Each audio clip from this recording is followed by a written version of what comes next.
नमस्कार, दिल्ली न्यूज में आपका बहुत बहुत स्वागत है। चलिए देखते हैं आज की 15 फटाफट बड़ी खबरों को। दिल्ली में सबको मिलेगी फ्री बिजली, केजरीवाल सरकार लाई बिल माफ वाली नई स्कीम। लोकसभा चुनाव से पहले दिल्ली के मुख्यमंत्री अरविंद केजरीवाल ने दिल्ली वालों को बड़ा तोहफा दिया है। केजरीवाल ने ऐलान किया है, दिल्ली सरकार ने नई सौर ऊर्जा नीति सौर नीति 2024 जारी की है। नई सोलर नीति के तहत जो लोग अपनी छत पर सोलर पैनल लगाएंगे उनका बिजली बिल शून्य होगा, चाहे वे कितनी भी यूनिट बिजली का उपयोग करें। इससे उपभोक्ता हर महीने 700-900 रुपए कमा सकते हैं। नीतीश कुमार के यू टर्न पर आया सीएम अरविंद केजरीवाल का पहला बयान। बिहार के मुख्यमंत्री नीतीश कुमार के यू टर्न पर दिल्ली के मुख्यमंत्री और आम आदमी पार्टी के संयोजक अरविंद केजरीवाल ने कहा है कि इससे बीजेपी के राष्ट्रीय जनतांत्रिक गठबंधन को ही नुकसान होगा। उन्होंने कहा, मुझे लगता है कि नीतीश कुमार को नहीं जाना चाहिए था। सीएम केजरीवाल ने कहा, नीतीश कुमार ने गलत किया है, जनतंत्र में यह कंडक्ट सही नहीं है। एसबीआई ने अपने 50 करोड़ ग्राहकों के लिए जारी किया जरूरी अलर्ट। देश के सबसे बड़े सार्वजनिक क्षेत्र के बैंक एसबीआई ने अपने 50 करोड़ से ज्यादा ग्राहकों को चेतावनी भेजी है। बैंक की ओर से कहा गया है कि ग्राहकों के पास उनके अकाउंट बंद होने के मैसेज आ रहे हैं। ये फर्जी मैसेज है। एसबीआई ने अपने ग्राहकों को कहा है कि ऐसे किसी मैसेज का रिप्लाई ना करें, ना ही उन्हें अपनी कोई व्यक्तिगत जानकारी, ओटीपी या खाते से संबंधित जानकारी दें। यदि आप इनका जवाब देंगे तो मुसीबत में पड़ सकते हैं। ये मैसेज ठगों द्वारा भेजे जा रहे हैं जो कई लोगों का बैंक खाता साफ कर चुके हैं।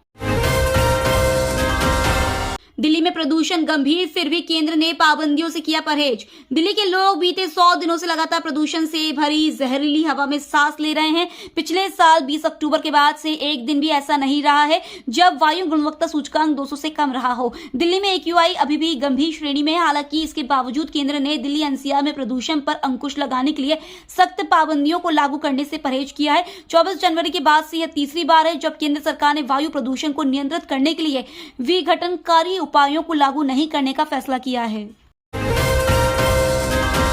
भारत अगले 3 साल में बन सकता है दुनिया की तीसरी बड़ी अर्थव्यवस्था। वित्त मंत्रालय ने सोमवार को कहा कि अगले 3 साल में 5 लाख करोड़ डॉलर के सकल घरेलू उत्पाद के साथ भारत दुनिया की तीसरी सबसे बड़ी अर्थव्यवस्था बन सकता है और सतत सुधारों से यह वर्ष 2030 तक 7 लाख करोड़ डॉलर का आंकड़ा भी छू लेगा। 10 साल पहले भारत 1 करोड़ 9 लाख डॉलर के जीडीपी के साथ दुनिया की 10वीं बड़ी अर्थव्यवस्था था। ज्ञानवापी मस्जिद परिसर में कथित शिवलिंग का वैज्ञानिक सर्वे की मांग को लेकर सुप्रीम कोर्ट में याचिका दाखिल। हिंदू पक्ष ने सोमवार को सुप्रीम कोर्ट में याचिका दाखिल कर भारतीय पुरातत्व विभाग को वाराणसी स्थित ज्ञानवापी मस्जिद परिसर में मौजूद कथित शिवलिंग का वैज्ञानिक सर्वेक्षण करने का आदेश देने की मांग की है। इसके अलावा हिंदू पक्ष ने एक अन्य याचिका में मस्जिद परिसर के वजू खाना क्षेत्र के सील खोल का वैज्ञानिक सर्वेक्षण करने के साथ ही 10 तहखानों की भी सर्वे करने का आदेश देने की मांग की है। दिल्ली में हैवानियत की हदें पार, 3 लड़कों ने 14 साल के किशोर से चटवाए जूते। दक्षिण दिल्ली के हौज खास इलाके में 14 साल के किशोर के साथ हैवानियत का मामला सामने आया है। 3 लड़कों ने न सिर्फ किशोर से अपने गंदे जूते चटवाए बल्कि एक लड़के ने अपना प्राइवेट पार्ट उसके मुंह में डाल दिया। वारदात के दौरान आरोपियों ने दरिंदगी का वीडियो बनाकर इंस्टाग्राम पर अपलोड करने के अलावा उसकी मां को भी भेज दिया। एसीपी के बेटे की हत्या मामले में दिल्ली पुलिस ने मास्टरमाइंड को दबोचा। दिल्ली पुलिस के एक एसीपी के वकील बेटे की हत्या मामले की जांच चल रही है। वकील के दोस्तों ने ही कर्ज न चुकाने को लेकर कथित रूप से उसकी हत्या कर दी थी। इस केस में एक आरोपी को गिरफ्तार कर लिया गया था, लेकिन दूसरा फरार था। अब दिल्ली पुलिस ने बताया कि दूसरे आरोपी को गिरफ्तार कर लिया गया है, जो कि हत्या का मास्टरमाइंड बताया जा रहा है। ब्रजभूषण व संजय सिंह पर बजरंग का निशाना, बोले खिलाड़ियों पर बनाया जा रहा नहीं खेलने का दबाव। ओलंपिक में कांस्य पदक विजेता पहलवान बजरंग पूनिया ने एक बार फिर से भारतीय कुश्ती महासंघ के निलंबित अध्यक्ष संजय सिंह व उनके सहयोगी ब्रजभूषण शरण सिंह पर निशाना साधा है। उनका आरोप है कि संजय सिंह तदर्थ समिति की तरफ से जयपुर में होने वाली सीनियर नेशनल कुश्ती प्रतियोगिता में खिलाड़ियों को नहीं खेलने का दबाव बना रहे। उन्होंने इसे लेकर खेल मंत्रालय के नाम मैसेज सोशल मीडिया पर पोस्ट किया है। उनकी पोस्ट को ओलंपियन विनेश फोगाट ने भी अपने सोशल मीडिया अकाउंट पर साझा किया। फ्री राशन को लेकर बड़ा बदलाव, कई जिलों में कार्ड धारकों को ऐसे मिलेगा गेहूं चावल। फ्री राशन वितरण प्रणाली को लेकर कुछ जिलों में बदलाव किया गया है।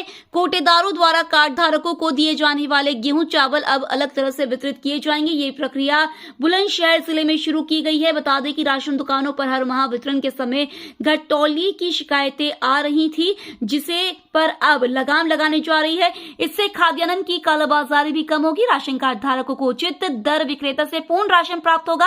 इसके लिए अब ई वेइंग मशीनों से राशन का वितरण किया जाएगा, जिससे कार्ड धारकों को राहत मिलेगी। दिल्ली में बने कोहरे के कारण फिर कई ट्रेनें हुई लेट। दिल्ली एनसीआर समेत पूरे उत्तर भारत में ठंड के साथ ही कोहरे का प्रकोप भी बढ़ रहा है। कोहरे की वजह से आम लोगों को कई तरह से दिक्कतों का सामना करना पड़ रहा है।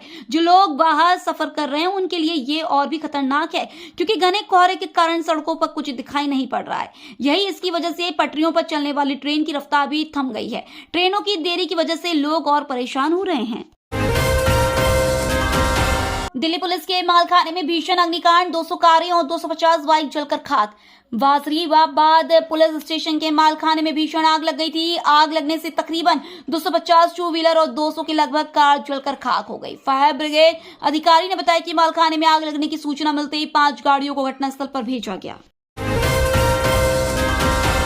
कल पेश होंगे हेमंत सोरेन। ईडी को पत्र और ईमेल के जरिए दी जानकारी। जमीन घोटाले से जुड़े मनी लॉन्ड्रिंग केस में पूछताछ करने के लिए प्रवर्तन निदेशालय की एक टीम सोमवार सुबह 7 बजे राजधानी दिल्ली स्थित हेमंत सोरेन के आवास पर पहुंची। ईडी की यह टीम जब हेमंत सोरेन के दक्षिणी दिल्ली के पौष इलाके शांति निकेतन में उनके आवास पर पहुंची तो वह गायब मिले।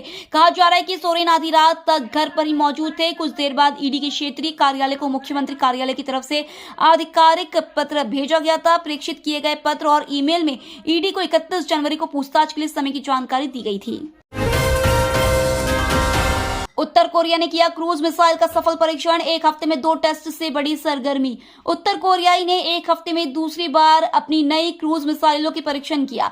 इनको नई पनडुब्बी लॉन्च क्रूज मिसाइल नाम दिया गया है, जिससे कोरियाई नौसेना की परमाणु हथियार में तेजी आएगी। साथ ही उत्तर कोरियाई नेता किम जोंग उन ने पनडुब्बी से एक नई रणनीतिक क्रूज मिसाइल के परीक्षण प्रशिक्षण का निरीक्षण किया। चांद से आई बड़ी खुशखबरी, जाग गया जापान का स्लिम मून लैंडर। जापान का मून लैंडर स्लिम अब जाग गया है। 19 जनवरी 2024 को स्लिम ने चांद पर अब तक की सबसे सटीक सॉफ्ट लैंडिंग की थी, यानी टारगेट से मात्र 55 मीटर दूर। इसे चांद पर दुनिया का सबसे सटीक यानी पिन पॉइंट सॉफ्ट लैंडिंग कहा गया। लेकिन सोलर पैनल्स की दिशा सूरज की तरफ नहीं होने से वो चार्ज नहीं हो पा रहा था। आखिरकार 10 दिन बाद जब सूरज की रोशनी की दिशा बदली, सोलर पैनल्स चार्ज होने लगे। उससे स्लिम को काफी ऊर्जा मिल गई। इसके बाद जापानी स्पेस एजेंसी JAXA ने स्लिम के साथ संपर्क भी स्थापित कर लिया। अब जापान स्लिम के साथ लगातार एक्टिव मोड में संचार कर रहा है। तो ये थी आज की बड़ी खबरें। डेली खबरों से अपडेट रहने के लिए चैनल को सब्सक्राइब करना बिल्कुल न भूलें। धन्यवाद।